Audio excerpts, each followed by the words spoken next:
I'm the one wrapping this up, and I'm taking a little different approach from this. In the spring semester this year, starting in January 2020, I was teaching a course on statistical engineering, so Introduction to Statistical Engineering, and with the intent of trying to train both undergraduate and graduate students into how to approach complex problems.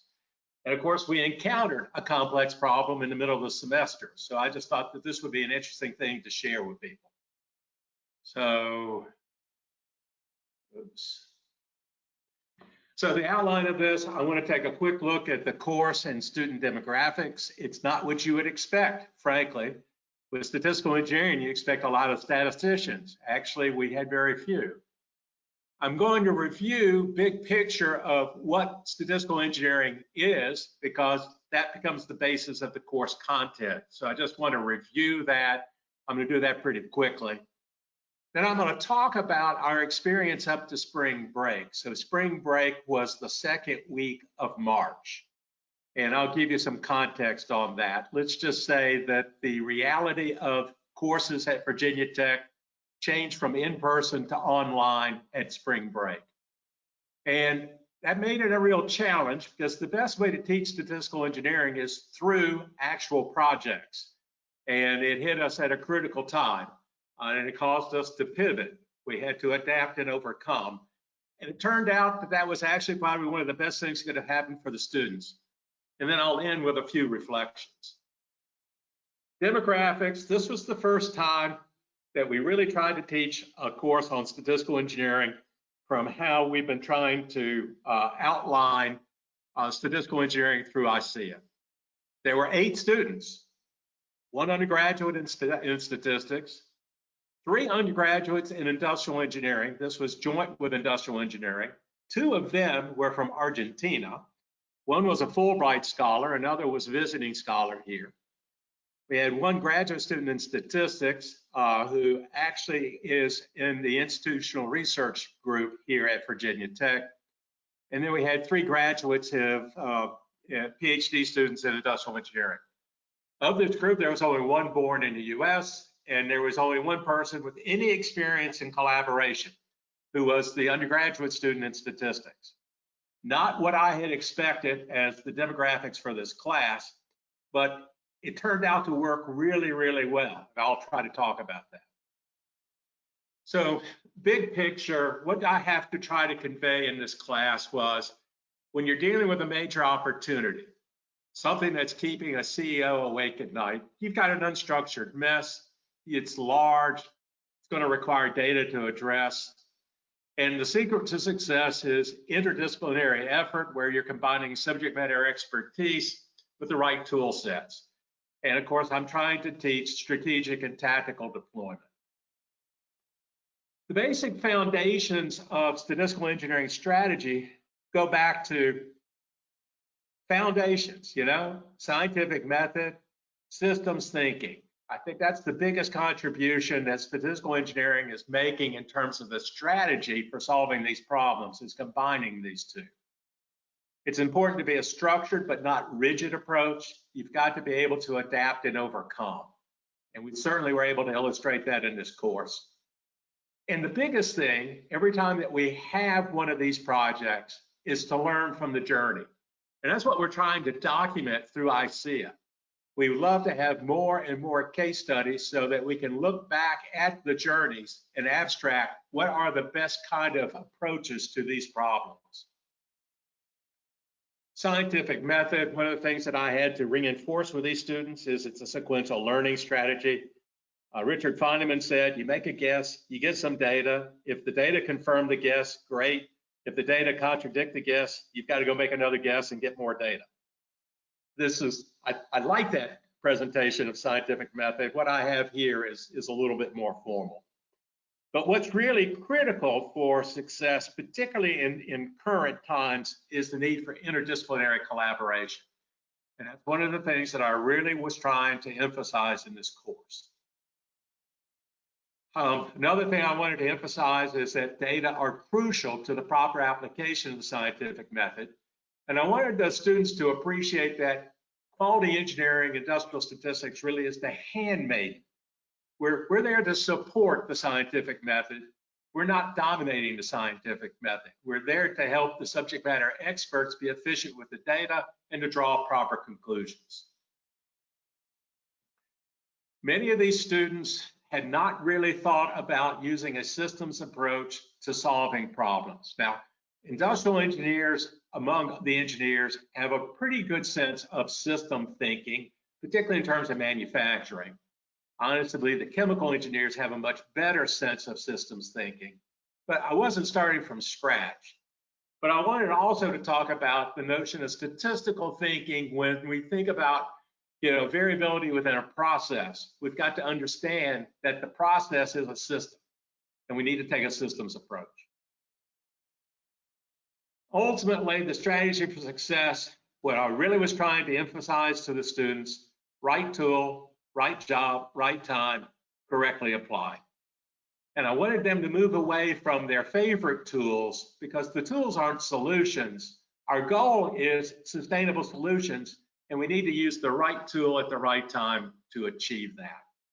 Many of these students had their favorite tools. I was trying to get them to step back and say, when are these tools appropriate? When are they not? That was a major goal of the course.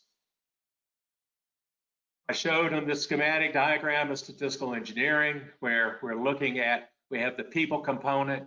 So you got to have the true subject matter experts from the critical disciplines, all of the critical disciplines. Team building is essential because the better the group can work as a team, the more likely you are to get solutions, better solutions quicker. And you got to have you got to learn how to collaborate.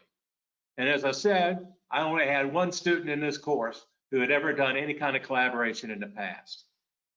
The tool sets were very well represented in terms of statistics, data science, and business analytics. Very well represented on our team for industrial engineering and operations research. I had to provide the organizational behavior psychology, trying to teach them team building and collaboration. The phases, Martha did a nice job talking about this. Leo amplified it. The first three phases are identify the problem, which really is you're dealing with the mess and trying to provide structure to it. In order to do that, you got to understand the context. So I was trying to introduce the students to this in a context they could understand over the course of the semester. And I'll talk about my specific strategy in a few minutes. But I emphasized to them that you have to iterate this as necessary. And in fact, we iterated it several times, particularly because we had to pivot. Step 4 is develop the solution strategy. 5 is develop and execute tactics, and then deploy the final solution. I wanted to emphasize to them, you iterate 4 and 5 is necessary. Now, I'm going to admit up front, it was hopeless for us to be able to do in a semester all 6 phases. My real goal was to have them work through steps 1, 2, and 3 and understand how important they are to set the proper pathway to solution. And I was hoping that they would begin to come up with an appropriate solution strategy. That was about the best that I would be able to do with any real problem. But if we could have gotten further, I was really hoping that we could, that would be icing on the cake. Deploying a final solution was not going to be anything we could do in the time period we had. A typical statistical engineering project is much more than 2 months. And I think that's something that we've got to take into account as educators when we try to teach this. So after the project, okay, in statistical engineering, what you want to do is document the process as a case study. You want to summarize what worked well and it did not work and make recommendations for the next time and publish the final document. And actually, we are hoping as a class to publish our journey in journals such as Quality Engineering after we can get back together again. So we are actually going to try to complete this last step of the statistical engineering process, which is again important for us to move the discipline forward. I'm going to skip these. The experience is teaching.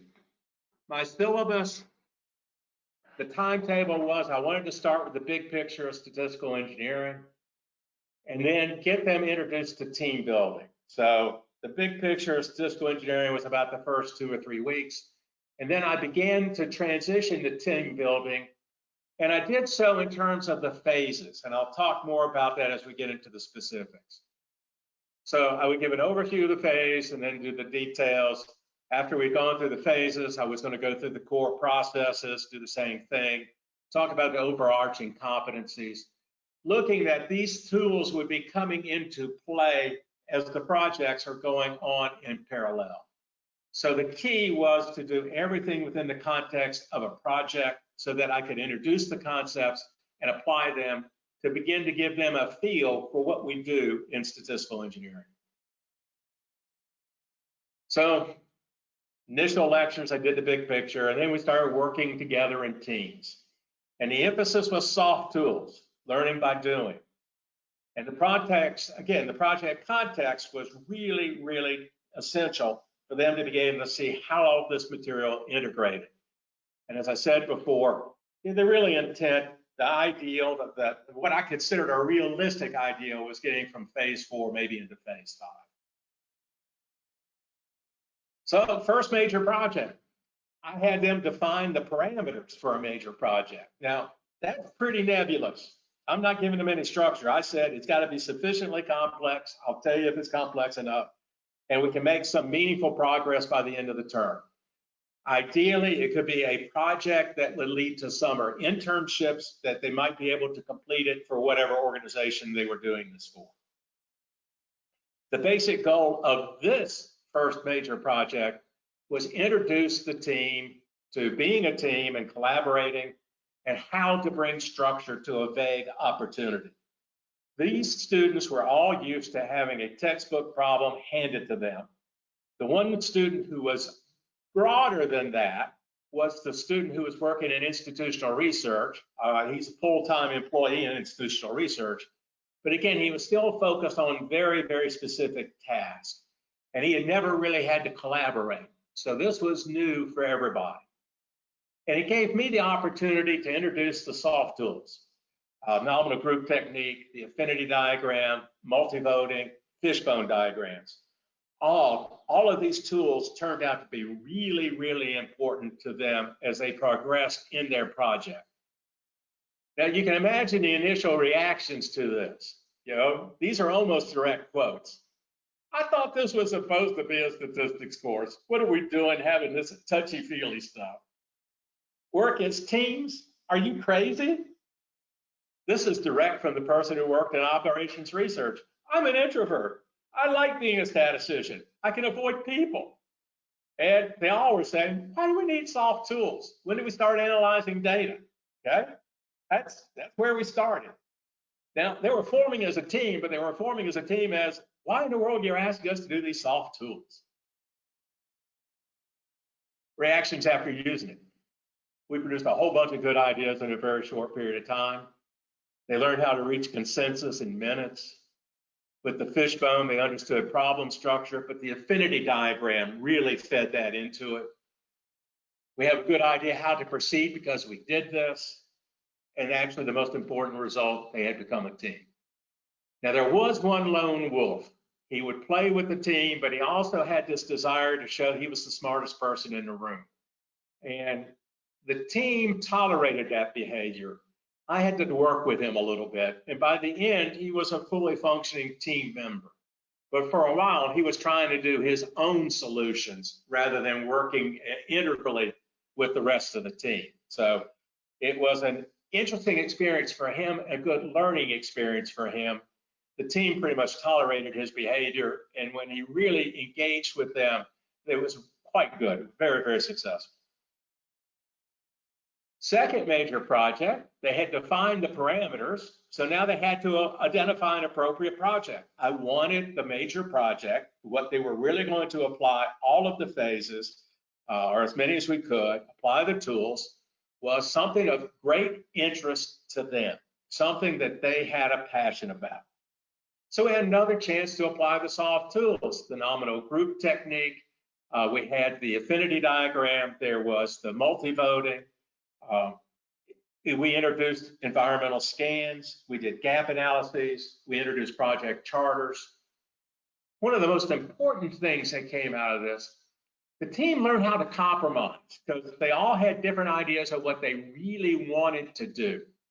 Some of them were very environmentally oriented, you know, the green movement. And I actually thought that that was what it was going to be. That seemed to have the biggest momentum. But then I had to go to Amsterdam, and we actually had a team meeting on Zoom with me in Amsterdam. And things began to shift. The student who was in institutional research had to take Blacksburg Transit, the bus system, to make class. And he was always complaining when he came in late. And ultimately, he persuaded the rest of the team, this is a real opportunity to have a real impact in Blacksburg. Let's work with Blacksburg Transit to improve their operations. Critical timing, this was just before spring break. Why is that critical? Well, I was in Italy in the middle of February when COVID really hit in outside of Milan. I was in Florence at the time. The next week I was in Amsterdam. But we were already hearing in the middle of February here at Virginia Tech, there was a strong possibility that we would have to transition from in-person classes to online classes, that the students would not be allowed to come back to campus after spring break. So there was a clue that this could happen. I personally took that as just being the administration trying to be prepared for an eventuality. Lo and behold, it came to be true.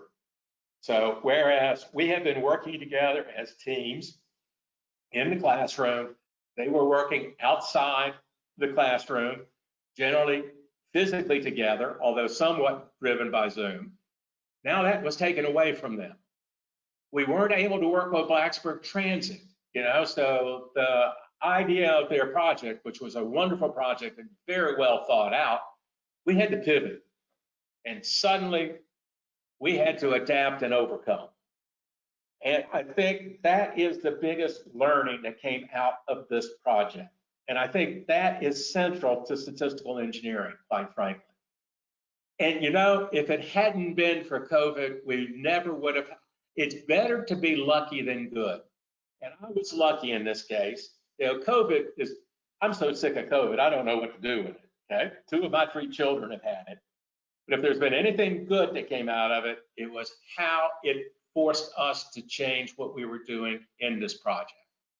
And that adapt and overcome is really, I think, fundamental. And I think that's how statistical engineering really distinguishes itself from programs like Six Sigma. Six Sigma is pretty rigid.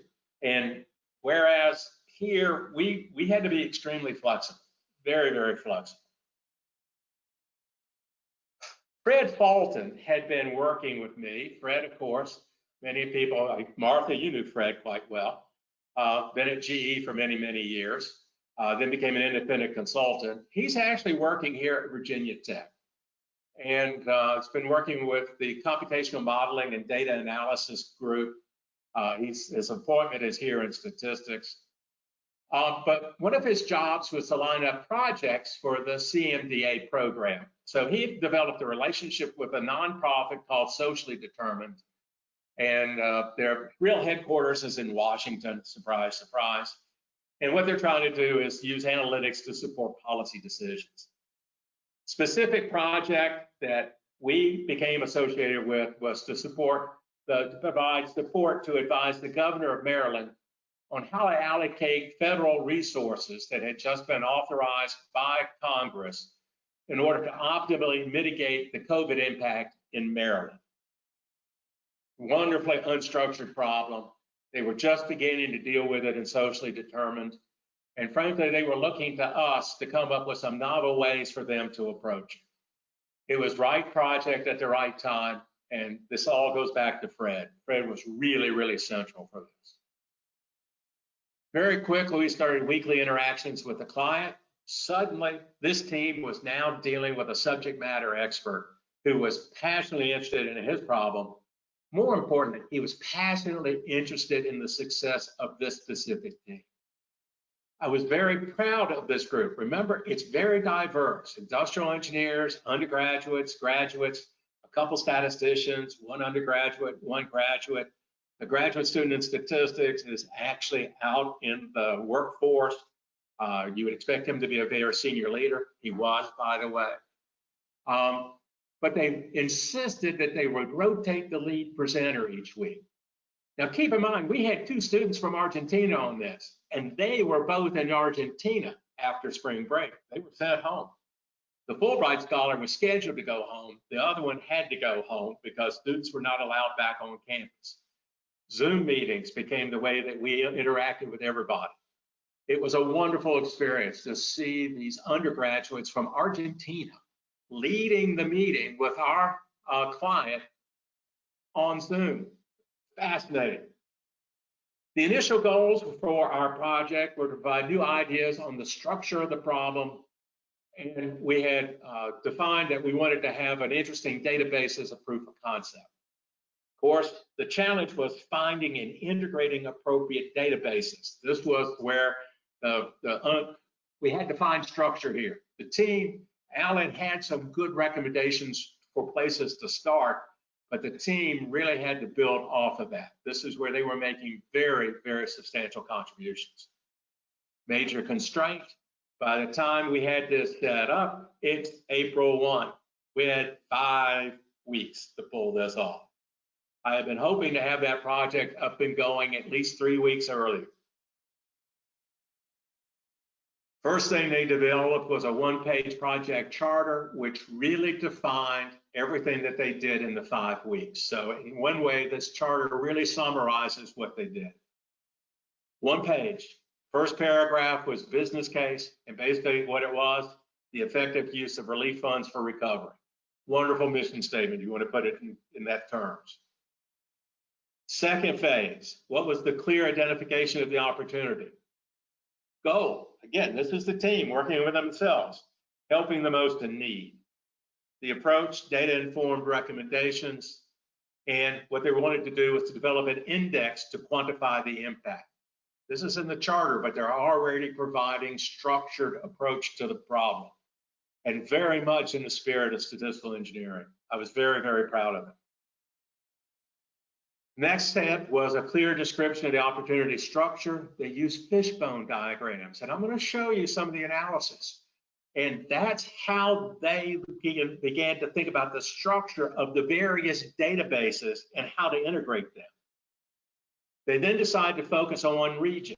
So we were focusing on the state of Maryland, which again helped define the problem to give it a scope that was doable, at least in the time frame we had. And then they discovered that the available data, the impacts were embedded in terms of expenditures. This was both what people are spending and earning, the health conditions, the employment status, and what was the healthcare status for COVID. And they already had identified that the expenditures and health condition would be long-term effects, and that the employment status and the immediate needs for taking care of hospitalizations, remember, this is the April timeframe, was short-term.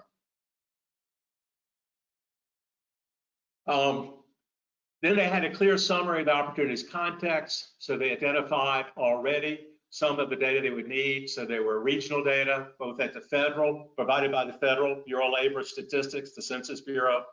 There were state databases and local at the county level that they all took advantage of. They integrated data from publications, for example, Business Insider. Anything that they could find that looked appropriate, they began to test and see if it would be worthwhile to integrate into their project. They needed to be able to characterize their impacts by occupation and specific area. So they learned the AX codes. So they learned all of how your occupation is classified by the US government. And then they wanted to identify hotspots in Maryland so that the governor would have a very good idea in terms of criteria they would outline that would be most worthy of receiving the initial funding, federal funding, to take care of the COVID crisis. So this was going to be exactly what they wanted to do, a data-informed recommendation on how to optimize allocation of the resources. They knew they couldn't take it to completion, but they wanted to advance the cause to get the journey off to a good start. So the 2 focuses, the client said the 2 critical components to employment status were measures of risk and essentialness. So risk of getting COVID, but also what was the essentialness of the job, So for example, a low-level hospital worker is absolutely essential, but was probably at great risk of getting the disease. A bureaucrat working from his desk at home is not at risk. Maybe is essential, may not be. And also overall employment demand, because at this point there was real focus on loss of jobs as a result of the virus. And what would that do? The tools, they went to the Fishbone. They had never seen a Fishbone to this course, and they used that extensively. I will show that. Quadrant analysis for risk and essentialness. Our student from institutional research was already familiar with this. Our client highly recommended it. They also used some bar graphs for the change in overall employment due to COVID. I'm not going to show those, but I will show the Fishbones and the quadrant analysis. Here is the economic impact for one region. So they had the long term on the left-hand side, the short term on the right-hand side. And they were using this in order to help them understand how to integrate the data that they could get from the databases. The vulnerability index, which is in the upper right-hand corner, is something they had to create. There was guidance from socially determined, but that vulnerability index is something they really had to work on. So they were very, very creative. They used whatever they could find, and they worked with the client to create new measures. Really very cool stuff. Fishbone diagram for short-term impact. I've never seen a fishbone like this, but I think they did a wonderful job putting together in a very succinct presentation what they were trying to do to look at that short-term impact and understanding that furlough and layoff is a wage reduction, so that is a major impact, and part of the federal funds were to compensate people for loss of wages. But they also had to deal with what would be the impact on the health of these people.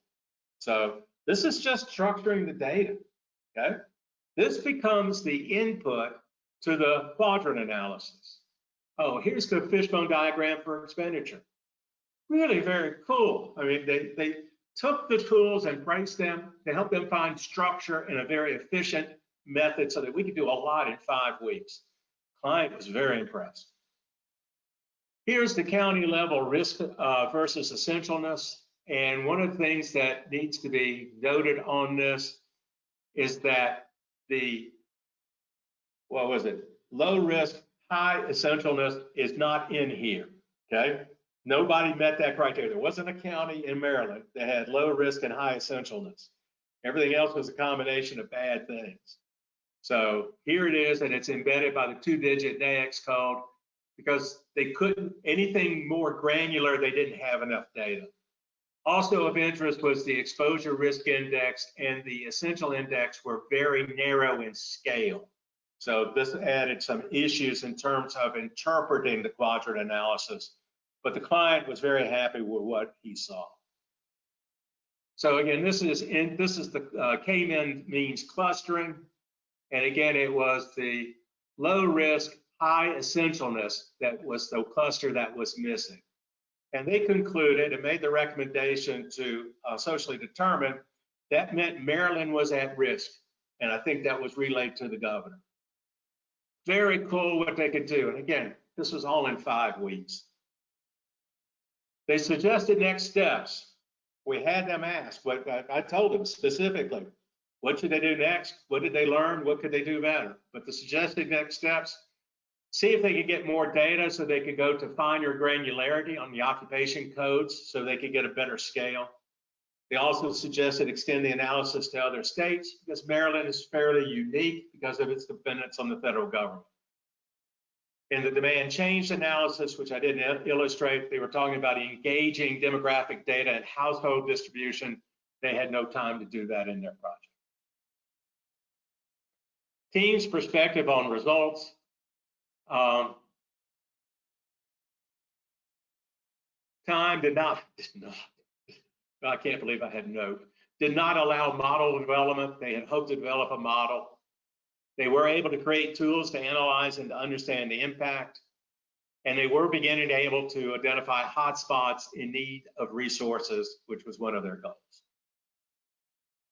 Comments. I mean, y'all can read this. Of course, I was effusive in my praise to them, but Fred was, co-teaching the class, but he really wanted them to know that they had done a job well done. The exclamation points are his. Alan Latimer's comments. He's the client. My honor to be part of the class. Enjoyed the experience. For my part, I was able to learn a ton from the experience. I think we were very successful. More importantly, I think the students have a clue what we're trying to do with statistical engineering. And what more can you do in an intro class? We had a virtual team celebration. So this is when we were all in isolation. The students, these are the two students from Argentina. So we decided to take this picture at the end. The Argentinians love pictures. Everybody else had disappeared. We were all drinking our favorite beverage. I was drinking an Argentine Malbec in honor of my Argentine students. On the middle row, on the left is Alan Latimer, our client. On the right, for those of you who don't know Fred, is Fred Fulton. So if you don't know me, I'm up in the upper left.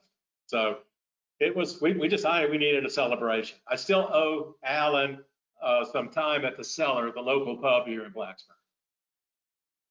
Reflection. What were the critical factors to success? Students learned early how to collaborate as a team. This was a group that was very open to collaborating early. We didn't have to force it. They adapted well to remote meetings, particularly once after spring break. We had team members leading the discussion in Argentina. Our client could not have been a better partner in all of this. Fred, I give him all the credit for this. He very well complimented my abilities. My job was to manage the project overall. Fred was the one who was kind of the catalyst with the students. And frankly, it was adapt and overcome. And I think it was the far better student experience than I could have with my original plan. Statistical engineering is a journey. There's a well-defined roadmap. We got the phases. We know the component parts that we need to use on the journey. But it's also important to remember that each journey is unique. I think my class got the message. Success requires teamwork. It needs collaboration. You got to have the right blend of skills in the room. You got to understand the tools and their roles. It's not your favorite tool. It's what will be the most appropriate for the problem at hand. They were understanding how to deploy the tools strategically. And my God, everybody on that team was a leader. It was really incredible to see that. So it was an honor and a privilege to lead this group. It was an excellent way of introducing me to how I should teach statistical engineering in the future. So with that, I'm very happy to open this up to questions. Thanks, Geoff. A question that we have that came in deploying the final solution, does this methodology consider the nonlinearities and discontinuities of scale-up, i.e. the square cube law? I would recommend that understanding scale-up variances should be an integral part of the statistical engineering process to deploy effective solutions. And then he goes on to say, excellent example of the socio-technical SE model. Cool, thank you for that. Yeah, I agree that scale up is not a trivial question, and we don't teach that as academics. And in my way I want to approach a statistical engineering curriculum, this would be the first course just to give them a picture of what's going on. They go out and develop tools, and then I would like to see them embedded for a year where they can work with somebody like Procter & Gamble who deal with those scale-up issues and see it firsthand from the real experts there. I don't think that we can teach the true statistical engineering project in an academic environment. It's got to be embedded in a real organization where you're dealing with those real subject matter experts. Scale up, as I said, is something we as academics don't do well enough, but they would see it if they had that opportunity to work with people and then experience the challenges of scale up. Now, I had to deal with scale up when I was working as a a ceramic engineer, process engineer in the 80s. It's gotten more complicated. So I really appreciate that comment, but that's not something we can deal with in the academic course on campus. It's got to be in the experience, the capstone experience of working within a company on these kind of projects. Thanks, Geoff. And he said Deming called that profound knowledge. It is. And we don't have enough of that. And we don't see it in statistics, you want to know the truth. I think that's one of the reasons why Deming inspired so much fear in statisticians. He was focused on profound knowledge, not statistical theory, not mathematics. And that's something we've got to teach. We've got to teach. I wish there were more of us doing that. Okay. I do not see any other questions. I sent a chat to the audience and nothing else has come in. So I think we can wrap it up. Cool. Well, I thank everybody who's still on the webinar. Again, this is the second of 3 webinars to celebrate our summit. The next one is what, 4 weeks from today, Sherry? Yes. Yes, November 19th.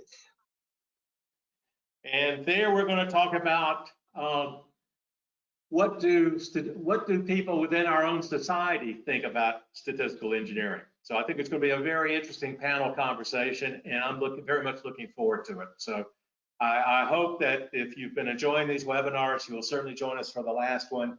I think that's going to be most educational and help the society as it prepares for the next several years. Again, I personally thank all of you who participated. I very much thank Martha, Leo, and Ronald for speaking, Sherry for coordinating all this. You don't understand how much work she's doing in the background. But I also thank everybody who's been engaged in listening to what we're doing. So thank you very much. Thank you for coming.